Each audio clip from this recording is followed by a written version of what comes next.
হ্যাঁ, যে কবিতাটা আহ, পাঠ করব বলছিলাম সেটা 1971 সালে, একাত্তরই 71 সালে অনুষ্ঠুবে বেরিয়েছিল। আহ, আমি তখন একেবারে প্রত্যন্ত গ্রামে থাকি। বিপ্লবকারী, বিপ্লবী বলি না, বিপ্লবকারী, নকশাল বিপ্লবকারী, এতটাই প্রত্যন্ত যে 71-এর 16ই ডিসেম্বর বাংলাদেশ যুদ্ধ শেষ হলো। সেই খবরটা পেয়েছিলাম 28শে ডিসেম্বর, 12 দিন পরে। তো অতটা দূরে থাকলেও মাঝে মধ্যে ওষুধপত্র বা পার্টির পত্রিকার সংগ্রহের জন্যে শহরের দিকে আসতে হতো। সেই সময় একটা বই একজন আমাকে উপহার দিয়েছিলেন, penguin book of socialist versus. তোমরা নিশ্চয়ই বুঝতে পারছো আমার এই দাঁত তোলার জন্য সমস্যাটা হচ্ছে। যাই হোক, penguin book of socialist versus, তার মধ্যে একটা কবিতা, ছোট একটা কবিতা, সেইটা পড়ে আমার যেরকম লিখতে চাইছিলাম একটা পেয়ে গেলাম, কি বলবো, সূত্র পেয়ে গেলাম। কবির নাম ফার্নান্দো গদিল্লো সার্ভেন্তেস। ফার্নান্দো গদিল্লো সার্ভেন্তেস নিকারাগুয়ার গেরিলা কবি, 27 বছর বয়সে শহীদ হয়েছিলেন। তো তার এক শহীদ কমরেডের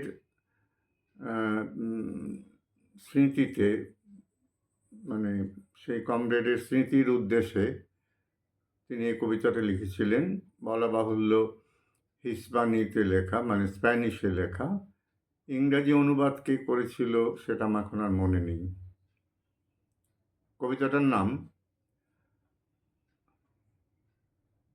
নাও you know he died.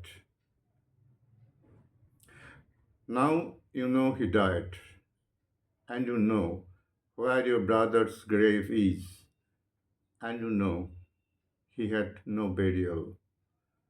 You know that because your heart will be the only earth covering him, and all our days will flower into new flowers sprung on his grave. All our days will flower into new flowers sprung on his grave.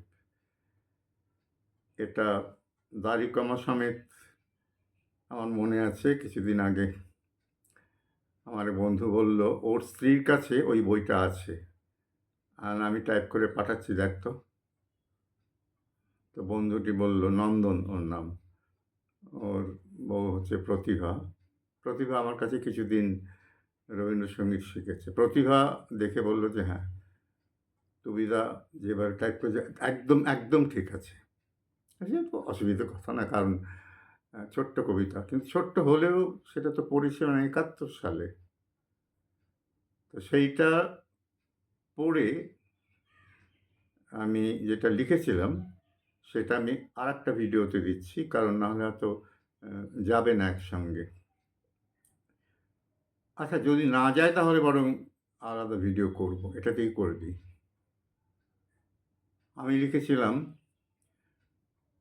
যোগ্যতর সমাধির প্রয়োজন নেই। তিস্তা কালিন্দির ইছামতি মাতলার টলটল জলে, আখের ফুলের মতো ধূসর মেঘের নিচে, পাট বনে, তিল খেতে, বস্তিতে, ছায়ের গাদায়, ময়দানে, রাজপথে, ওরা তোর ক্ষুব্ধ আঙুল থেকে বিক্ষোভ কেড়ে নিতে চেয়েছিল।